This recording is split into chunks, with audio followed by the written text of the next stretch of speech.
à tous et bienvenue en Roumanie. Nous sommes au pied du château de Bran dans les Carpates, célèbre dans le monde entier pour avoir, peut-être, il y a fort longtemps, accueilli un certain Dracula. Alors, on n'est pas là pour vous parler de Dracula, mais du nouveau Dacia Duster. Alors cette voiture, c'est l'une de vos préférées. Plus de 250 000 exemplaires vendus en France. Et aujourd'hui encore, la première génération, 7 ans après sa sortie, fait partie des meilleures ventes de son segment. On va tout vous dire sur le Duster 2 et vous allez comprendre pourquoi Dacia, petit constructeur roumain racheté par Renault en 99, est devenu aujourd'hui un ténor du marché. Bienvenue dans Automoto, tout de suite, le sommaire. Plein phare sur le plus grand rassemblement de bolides tout-terrain extrême dans le désert californien. Événement, Sébastien Loeb réalise son rêve de gosse au volant d'une voiture de plus de 20 ans, la 306 Maxi. Engagé dans le rallye du Var, peut-il battre les WRC? Essai des S7 Crossback, le seul SUV premium français réunit technologie et raffinement. Que vaut-il face aux Allemands?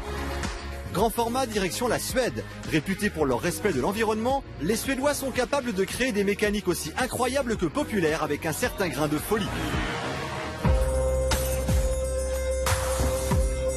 Avant de vous faire découvrir le nouveau Duster, on va vous parler de l'histoire de Dacia avec Olivier Duhautois, responsable du magazine Daciatitude. Merci d'être venu ici en Roumanie, Olivier, parce que l'histoire d'amour entre Dacia et Renault a débuté bien avant le rachat en 99. Parce que regardez cette voiture, elle vous dit forcément quelque chose. Tout à fait, c'est ni plus ni moins qu'une Renault 8. D'accord. Que Dacia, la R8, oui. La fameuse R8.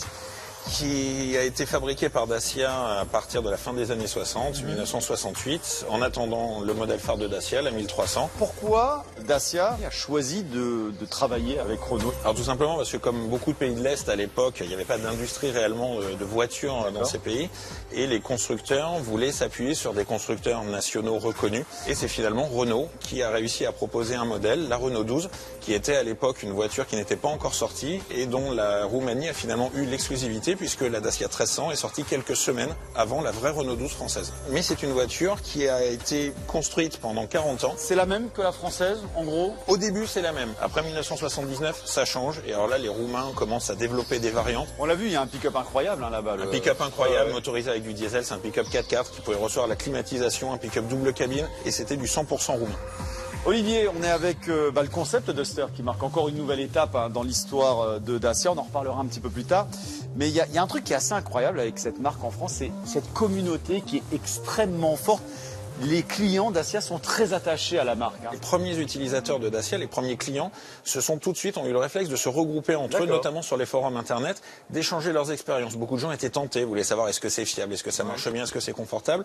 Et ils ont commencé à échanger sur les forums internet. Et au final, ça a grossi jusqu'à devenir aujourd'hui une vraie communauté que la marque a entretenue en proposant notamment à partir de 2009 le Grand Pique-Nique Dacia. Ça c'est incroyable, le pique-nique. Les clients Dacia finalement se sentent un petit peu pionniers vis-à-vis de ce mouvement, en se disant, voilà, nous on a mis un budget raisonnable dans une auto qui répond à tous nos besoins et il nous reste finalement notre budget pour nos activités, nos sports, nos loisirs.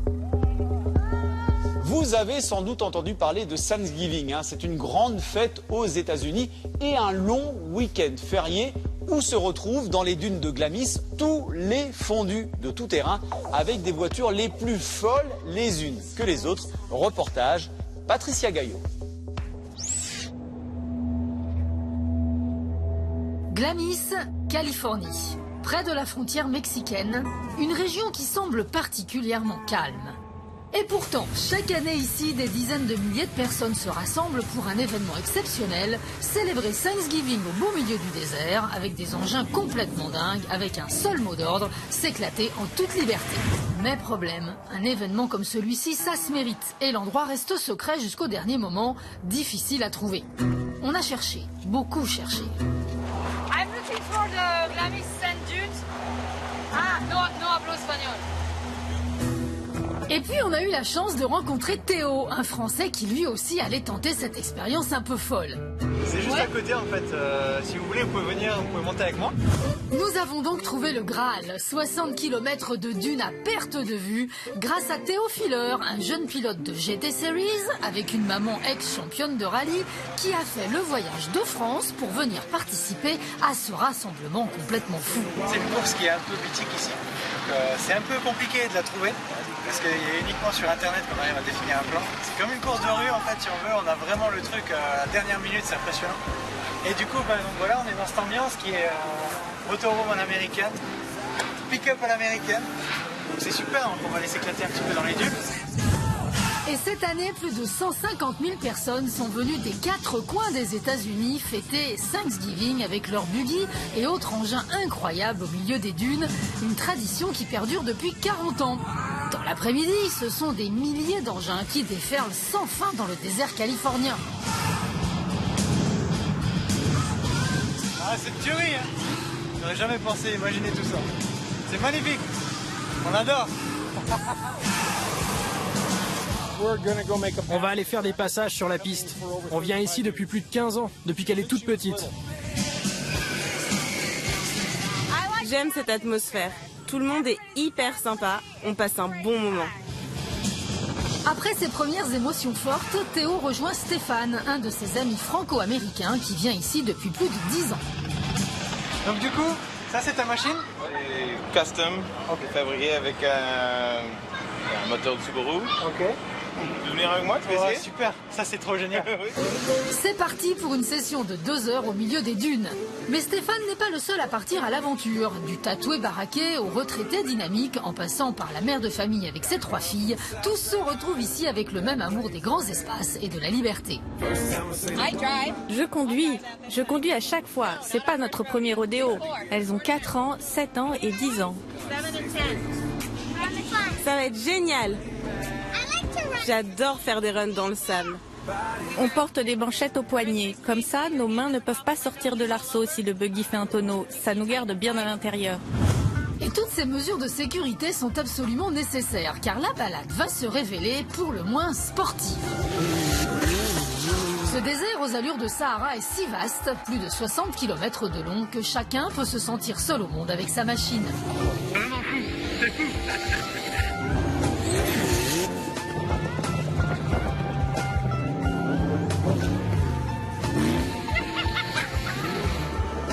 Retour au campement pour tout le monde, épuisé mais heureux.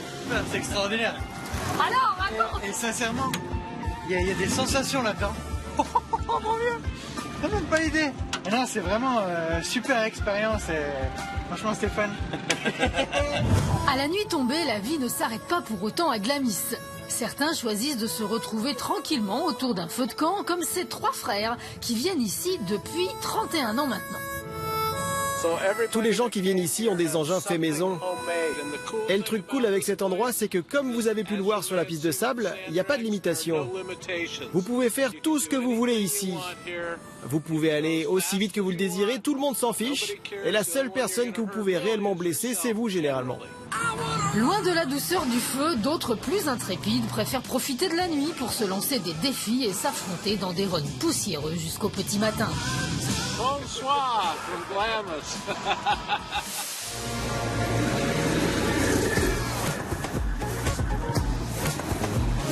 Si pour nous, le Duster est un petit SUV sympa et rigolo, pour Dacia, c'est un véritable couteau suisse que le constructeur roumain décline en plein de versions, dont voici la plus extrême.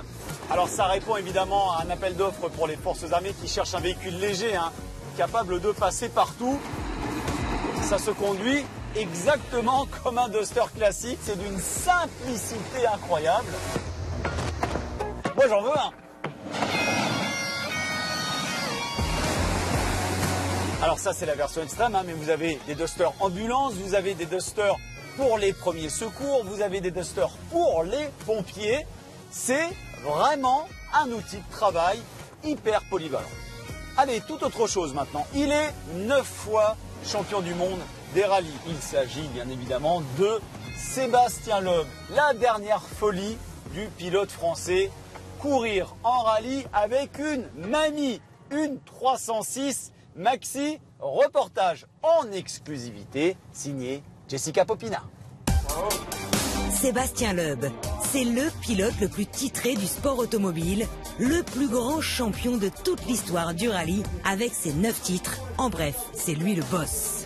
Il a conduit les voitures les plus performantes au monde, comme la Citroën C4 WRC, la Pescarolo C60 des 24 heures du Mans, ou la Peugeot 208 T16 Spice Peak, mais il y en a une qui l'a toujours fait rêver, une voiture qui a plus de 20 ans, la Peugeot 306 Maxi. Sébastien s'est donc offert ce rêve de gosse et plus encore, puisqu'il l'a engagé au Rallye du Var pour affronter les meilleures voitures d'aujourd'hui.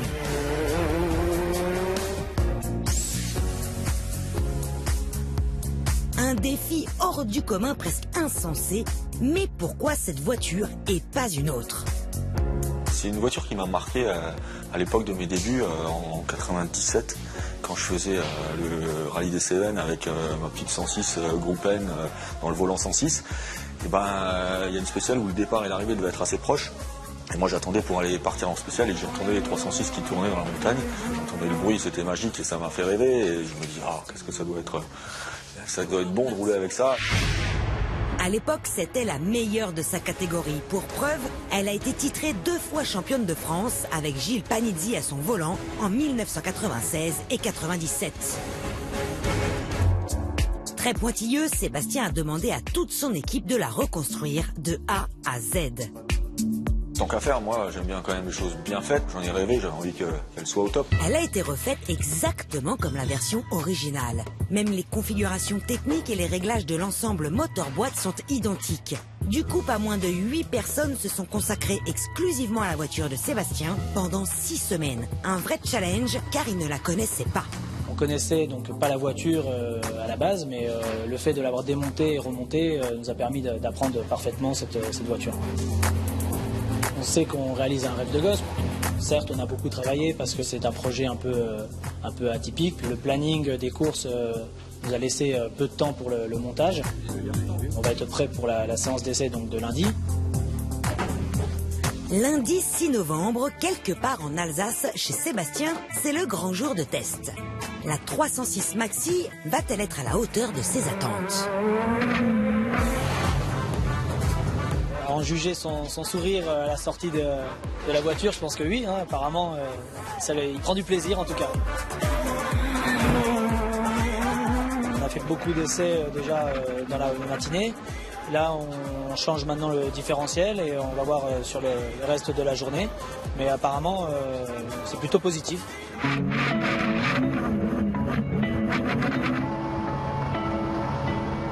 Et un peu mieux en motricité sur mon virage qui est postelé, là où elle saute comme ça et qu'elle a tendance à faire elle reprend plus vite la motricité derrière. Le plus dur reste à faire. J'espère que le rallye va bien se passer, qu'on n'aura pas de problème technique et essayer d'être sur la plus haute marche du podium. Le rallye du Var. 14 spéciales toutes plus difficiles les unes que les autres. Piégeuses, rapides ou très serrées, ce rallye, Sébastien l'a déjà gagné 3 fois. Y en aura-t-il une 4e ?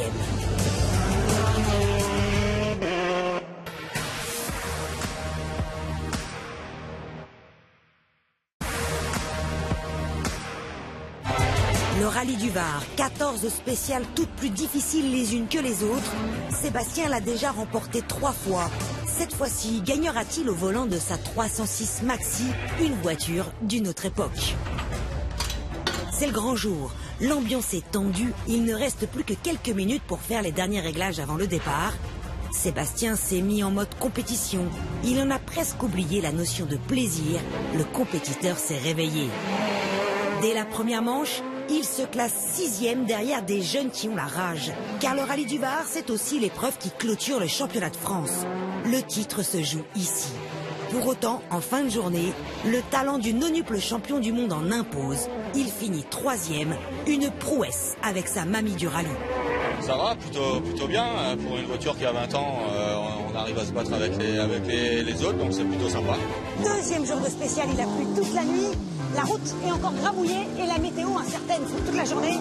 Sébastien va vraiment devoir batailler pour rester sur le podium. Et dès la première spéciale, Sébastien fait des miracles et passe premier. Spectaculaire quand on sait qu'il se bagarre contre des voitures de la catégorie ultime du rallye, baptisées R5 et WRC. Elles sont équipées de 4 roues motrices, pas la 306. C'est un martien. C'est une évidence, même s'il refuse de l'accepter. Je suis pas un martien, mais ouais, non, c'est sûr que ce WRC, c'est pas simple, mais c'est cool. C'est une voiture super sympa à conduire, on s'amuse, c'est l'essentiel. Finalement, c'est à se demander si la notion de plaisir pour Sébastien est celle du commun des mortels. Pour lui, s'amuser au volant, c'est synonyme de gagne, de compétition et rien d'autre. Seb, à partir du moment où il prend le départ d'une épreuve, il a envie de gagner. Quand on est venu ici, il nous a dit je vais le faire avec une 306, mais les gars, il n'y a que la première place qui m'intéresse. Reste 4 spéciales dans l'après-midi, le risque de pluie est désormais nul. Ça roule très fort, la nuit tombe très vite.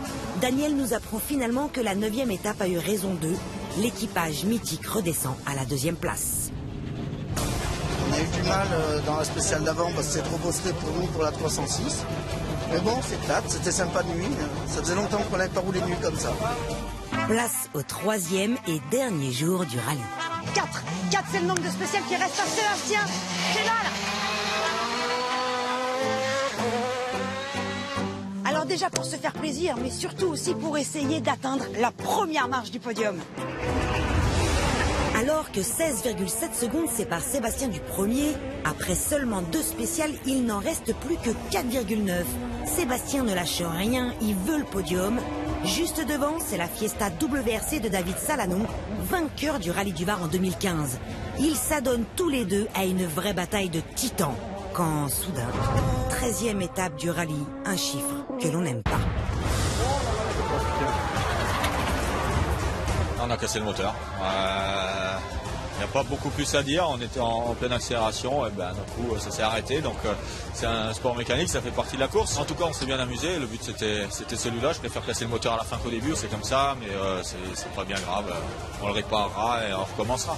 Quand je vous disais que Sébastien ne lâche rien.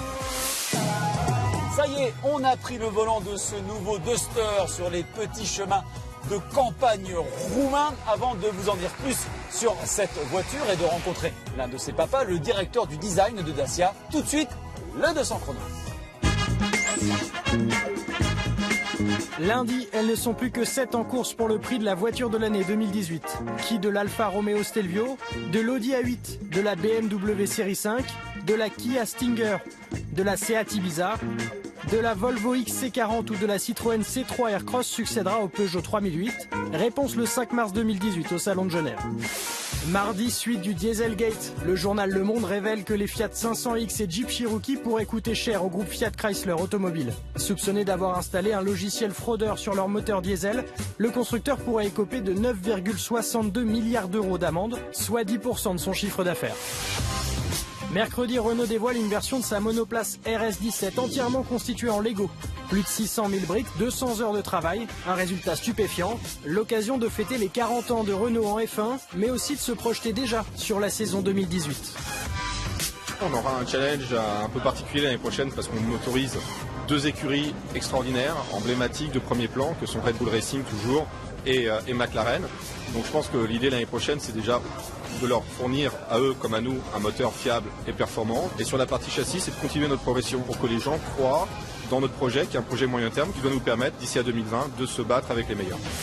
Toujours en Formule 1, un retour après 30 ans d'absence. Mercredi, Alfa Romeo annonce la signature d'un partenariat avec Sauber effectif dès 2018. Pour la petite histoire, le premier champion du monde de F1 fut Giuseppe Farina au volant d'une Alfa en 1950. Jeudi, BMW dévoile au salon de Los Angeles la version Roadster de son i8. Grosse évolution sur les batteries et les moteurs électriques. Le Roadster atteint 374 chevaux cumulés et peut rouler plus de 50 km en mode électrique. De son côté, Mercedes révèle la 3e génération de son CLS. Le coupé 4 portes arbore les nouvelles lignes Mercedes, 3 motorisations annoncées, toutes en 6 cylindres et jusqu'à 367 chevaux. Enfin, Jeep présente officiellement la 4e génération du Jeep Wrangler. Le tout-terrain se modernise avec notamment une version hybride. Pour finir, un duel insolite entre la formule électrique du français Jean-Éric Vergne et un guépard. La monoplace comme le félin peuvent atteindre les 100 km/h en 3 secondes. Face à l'animal le plus rapide du monde, le pilote l'emporte de très peu. Un duel pour annoncer le début de la nouvelle saison de Formule électrique, mais aussi pour souligner l'impact du changement climatique sur la faune sauvage.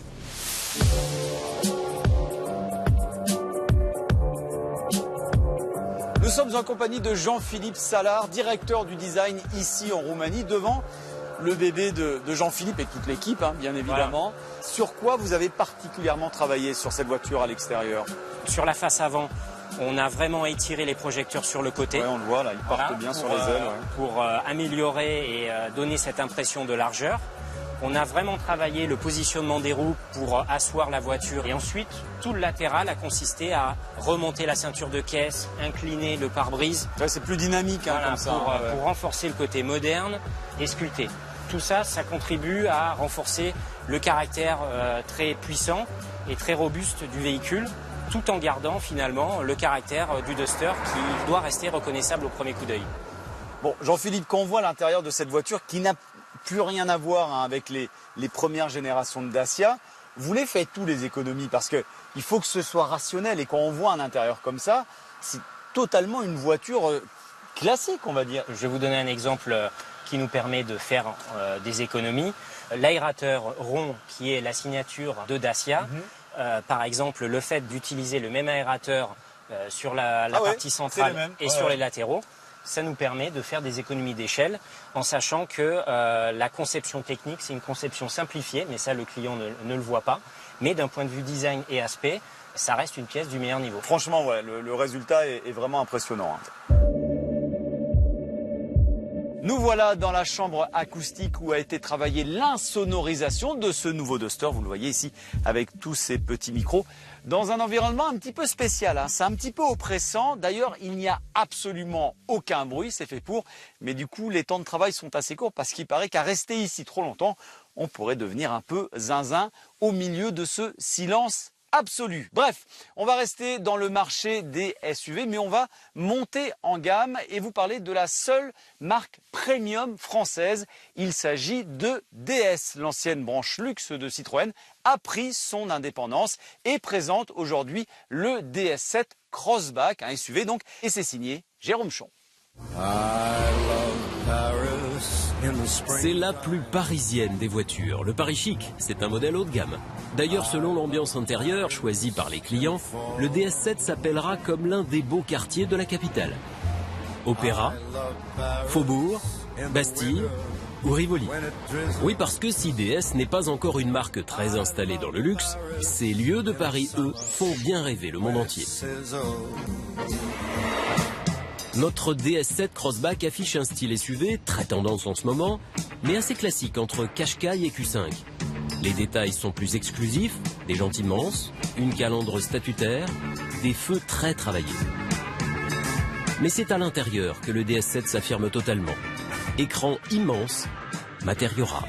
Alors on retrouve les sièges bracelets typiques DS qui s'inspirent des bracelets et des montres de luxe. Ces sièges sont recouverts de cuir Nappa, le meilleur des cuirs. Ils sont électriques, ils sont massants, ils sont chauffants, ils sont même ventilés. Mais ce cuir, il est aussi sur les contreportes, il est sur le tableau de bord et même sur le centre du volant. Ça, c'est extrêmement rare à ce niveau de prix. Il y a un raffinement dans cette voiture qu'on ne voit pas chez les concurrents allemands. Regardez, cette surpiqûre point perle, ça, c'est utilisé normalement en haute couture. Là, le cristal sur le bouton de volume, normalement, c'est dans la joaillerie. Là, le guillochage sur la console centrale, ça, c'est de la haute horlogerie. Il y a même une horloge de luxe, une BRM, mise en scène sur le sommet du tableau de bord.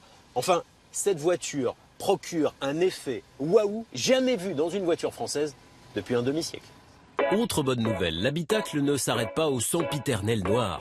Le choix des cuirs est plus vaste que chez les Allemands. DS sort du monde automobile, c'est la touche française. Quelles sont vos inspirations finalement? Ah oui, les maisons de haute couture, les maisons de maroquinerie, de joaillerie, l'horlogerie énormément, justement pour lui apporter toute cette valeur ajoutée.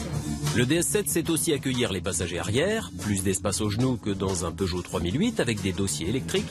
Et le coffre est similaire à ceux d'un Audi Q5, BMW X3 ou Mercedes GLC, pourtant plus long. Et les premiers tours de roue ne déçoivent pas, la douceur de suspension impressionne, une suspension aidée d'une caméra. Alors cette caméra lit la route, elle regarde la route à peu près 5 mètres devant le pare-choc, et comme ça, elle peut savoir, avant qu'on roule dessus, s'il va y avoir un creux, une bosse, un dos d'âne, un nid de poule. Donc la voiture peut adapter la suspension en conséquence, par anticipation. Cette suspension active transforme le DS7 en tapis volant, l'apanage du très haut de gamme. Là encore, il faut payer beaucoup plus cher chez les concurrents pour trouver un tel confort. Qu'est-ce qu'elle est confortable, elle est vraiment très souple, très agréable. C'est l'intérêt de la suspension active. Mais sur ce genre de petite route, on a envie d'une voiture un petit peu plus sportive. Donc, je peux changer la suspension de confort à sport en appuyant sur ce bouton. Et là, les réactions sont beaucoup plus dynamiques, beaucoup plus sportives. C'est aussi l'intérêt de la suspension active. Faut pas oublier que le DS7 Crossback utilise la plateforme du Peugeot 3008, la référence, le plus vendu des SUV en France. Eh bien, le DS7 est encore un ton au-dessus, et même au-dessus des Allemands. Mieux en confort, mieux en tenue de route, mais pas en accélération. Les marques germaniques restent supérieures sur ce plan. Plus de moteurs proposés, plus de puissance et 4 roues motrices. Notre diesel de 180 chevaux peut suffire, surtout avec la nouvelle boîte auto à 8 rapports, mais en 2 roues motrices uniquement. Et dans ce domaine, il s'incline face aux Audi Q5, BMW X3 et Mercedes GLC, les leaders. Mais le plus important, quel est le prix de ce SUV de luxe? Alors il débutera à 31 200 €. Mais tel que vous le voyez, notre DS7 Crossback tout équipé revient à plus de 55 000 €. 10 000 € de plus qu'un Peugeot 3008, mais 10 000 € de moins que les Allemands qui, attention, offrent 4 roues motrices. Alors, est-ce que ce défi haut de gamme est remporté?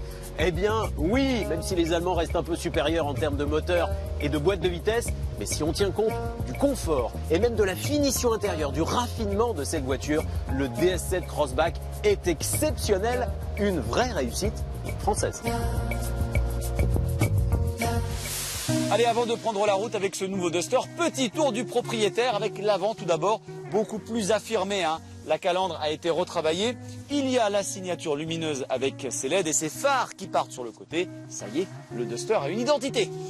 Alors de profil, le Duster est beaucoup plus élancé avec ce pare-brise très incliné.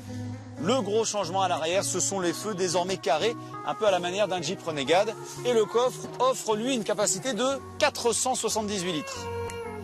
À l'intérieur, tout a changé, ça reste un petit peu massif, mais les matériaux utilisés sont plutôt bons. Il y a encore 2-3 petits soucis d'assemblage, mais regardez ce petit rappel de boutons en piano, les petits écrans digitaux, l'écran ici 8 pouces multimédia avec une option intéressante si vous faites du tout-terrain, la caméra multivue. Regardez, ça c'est pratique. Qui peut encore parler de voiture low cost? Ça y est, on a pris le volant de ce Duster. Première impression, effectivement, gros boulot d'insonorisation par rapport à la première génération. Pour le reste, eh bien écoutez, c'est une voiture qui vous emmènera d'un point A à un point B dans de bonnes conditions et en toute sécurité. Les prix dans tout ça, parce que c'est ça l'important. Eh bien écoutez, ils sont assez proches finalement de la première génération. Ça commence à 11 990 € pour monter jusqu'à 20 650 €. Alors, moi je vais vous dire franchement, à moins de rechercher quelque chose de très particulier dans une voiture, le look, les performances, le prestige, l'histoire, à moins d'être vraiment attaché à une marque ou à un logo, si vous recherchez une voiture pratique, au bon rapport qualité-prix, franchement, pourquoi prendre autre chose que ce Duster? Moi, je vois pas. Alors, vous le savez, régulièrement dans Automoto, on vous emmène à la découverte d'une destination qui respire la passion automobile. Aujourd'hui, direction la Suède. Alors, c'est vrai, le pays respire un peu plus l'écologie que le pétrole, mais vous allez le voir, il recèle de véritables trésors en son sein. Saab, Koenigsegg, les supercars. On vous emmène dans ce road trip de 1500 km avec Julien Del. Göteborg, deuxième ville de Suède par sa population, plus grand port de Scandinavie. Ici, comme dans le reste du pays, le respect de l'environnement est au cœur des préoccupations. C'est le 3e marché européen en matière d'hybride rechargeable. Ça tombe bien, notre BMW série 5 peut se brancher n'importe où et dispose de 50 km d'autonomie en tout électrique. Mais la Suède, c'est aussi ça, une véritable culture mécanique. Du fabricant de supercars à la course de moto la plus exigeante du monde. En passant par l'époustouflant cimetière automobile de Basnas, vous allez voir qu'il y en a pour tous les goûts. Si la Suède fait partie des pays pionniers en matière de véhicules électriques, son réseau de bornes de recharge n'est pas le plus développé. Qu'importe, les Suédois peuvent compter sur une belle trouvaille, une sorte de Airbnb de la recharge électrique. Voilà, il y a quelqu'un dans le quartier, j'ai juste à cliquer ici, ça me donne le numéro de téléphone, et maintenant il ne reste plus qu'à appeler. Une fois sur place, il n'y a plus qu'à brancher sa voiture. Aucune commission n'est prise par le site et les deux parties sont libres de s'entendre sur le coût d'utilisation. Pour Martine, notre hôte, pas d'argent, une simple partie de basket fera l'affaire. Retour à Göteborg, la ville qui a vu naître le constructeur local Volvo. C'est ici que nous avons rendez-vous avec Jerker, un grand amateur de la marque qui partage sa passion en jouant les guides touristiques au volant de sa Volvo préférée, la PV 444. C'est la première voiture qui a permis aux Suédois de se véhiculer. Très populaire et particulièrement abordable, la PV 444 était un véritable best-seller dans les années 50, produit à environ 200 000 exemplaires. Ça rappelle beaucoup de souvenirs aux plus anciens. C'était une voiture familiale, on pouvait même dormir dans cette voiture. Ah, les Suédois sont grands, comment faisiez-vous pour y dormir? Je pense qu'on était un peu plus petits dans les années 50.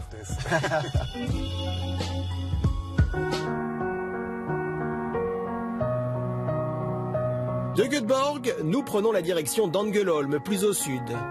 Les paysages d'automne sont magnifiques et rouler en tout électrique à bord de notre série 5 hybride est un vrai luxe. À la campagne, c'est juste l'idéal. On n'entend absolument rien, à part les bruits de roulement. Niché au cœur d'un paysage bucolique, c'est ici que se cache le fabricant de voitures le plus exclusif du pays. Koenigsegg, c'est le petit constructeur de supercars suédois qui dérange les plus grands. Avec son dernier modèle, l'Agera RS, la marque vient de pulvériser le record de la Bugatti Chiron sur l'exercice du 0 à 400 km/h, suivi d'un arrêt total. Ça fait mal. Extrêmement performantes, les Koenigsegg sont produites à la demande et toujours avec une incroyable minutie. Nous faisons tout 100% maison. Il n'y a pas de robot dans l'usine. Tout est fait à la main.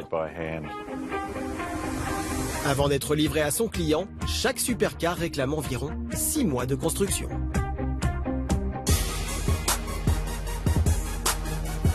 Une Koenigsegg, c'est un véritable missile roulant. Une supercar taillée pour la vitesse. Seuls les meilleurs Ferrari, Lamborghini ou Bugatti sont capables de rivaliser avec ce monstre à moteur central arrière. Quant à son habitacle, il mélange habilement raffinement et sportivité. Ça y est, c'est le moment clé, on est à bord de cette Koenigsegg CCX, on a plus de 700 chevaux aux roues arrière. Littéralement écrasé dans le siège baquet, il m'est quasiment impossible de décrocher un mot. Les roues arrière se battent en permanence avec le bitume pour transmettre la puissance au sol. Une chose est sûre, avec sa poussée incroyable, cette supercar n'est définitivement pas à mettre entre toutes les mains.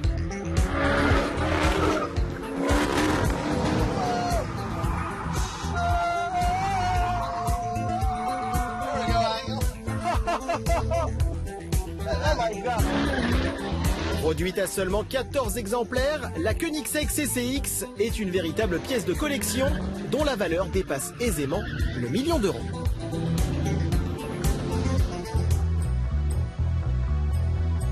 Nous prenons à présent la direction d'Enköping. C'est à quelques encablures de Stockholm, à plus de 600 km d'ici. Et là-bas, nous allons découvrir l'une des courses moto les plus dures du monde.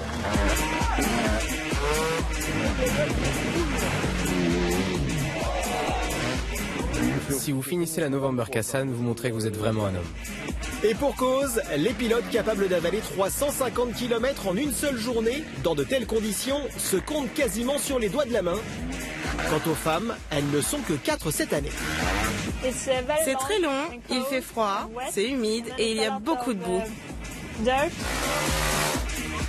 Ici, c'est l'un des endroits les plus spectaculaires. Comme parapluie, c'est pas forcément pour ce que vous croyez. Regardez, ça arrive. Il faut se protéger. Ouverte aux pros comme aux amateurs, cette course folle existe depuis 1915, avec à chaque fois la difficile épreuve de la nuit. Un moment clé où les pilotes vont au bout d'eux-mêmes. Au terme de cette épreuve, sur les 150 engagés, seuls 18 sont parvenus à relier l'arrivée.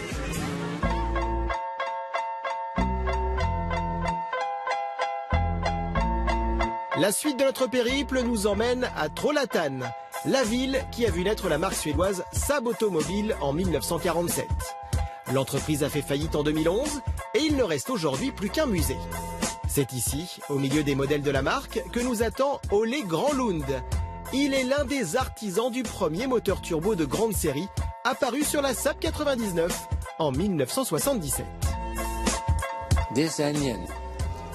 Ce moteur remplace le V6, avec les mêmes performances, moins de consommation et une sensation de conduite plus agréable. On y va. C'est vraiment super confortable au volant de cette Saab 99 turbo, notamment les sièges très moelleux. En fait, la vraie réussite de Saab avec cette voiture, eh bien, c'est d'avoir réussi à assagir son turbo. D'une part, pour éviter le fameux coup de pied aux fesses avec un temps de retard. C'est ce qu'on avait avec d'autres turbos, mais pas chez Saab. Du coup, la voiture est beaucoup plus sûre. Et puis surtout, eh bien, la puissance arrive de manière moins brutale. Et tout ça, eh bien, ça contribue au confort et à la facilité de conduite de cette voiture.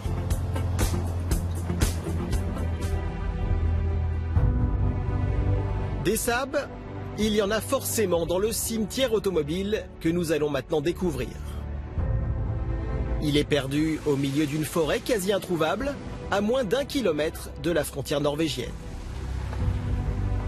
C'est incroyable, il y en a partout. La famille de Thomas, le maître des lieux, vendait des voitures et des pièces détachées dans les années 50, avant que le business ne s'écroule, laissant derrière eux près de 1500 carcasses. Mon père et moi, on avait un vieux tracteur Volvo qui est toujours là-bas. Il possédait une grue qui nous permettait de mettre les voitures les unes sur les autres pour gagner de l'espace. Ah, ok, ça marche bien. Très prisé des photographes, ce cimetière est un véritable musée à ciel ouvert où la nature a repris ses droits. On y retrouve évidemment des Suédoises, beaucoup de coccinelles et des Françaises, à l'instar de cette Peugeot 404. Si la visite est libre et gratuite, il est formellement interdit de toucher au véhicule. Un panneau indique d'ailleurs que des pièges ont été posés et qu'ici, personne ne vous entendra crier. Voilà, c'est la fin de cette Automoto spéciale Duster. Tout de suite, c'est Téléfoot. Nous, on se retrouve la semaine prochaine pour une émission spéciale Alpine. Bon dimanche. Ciao.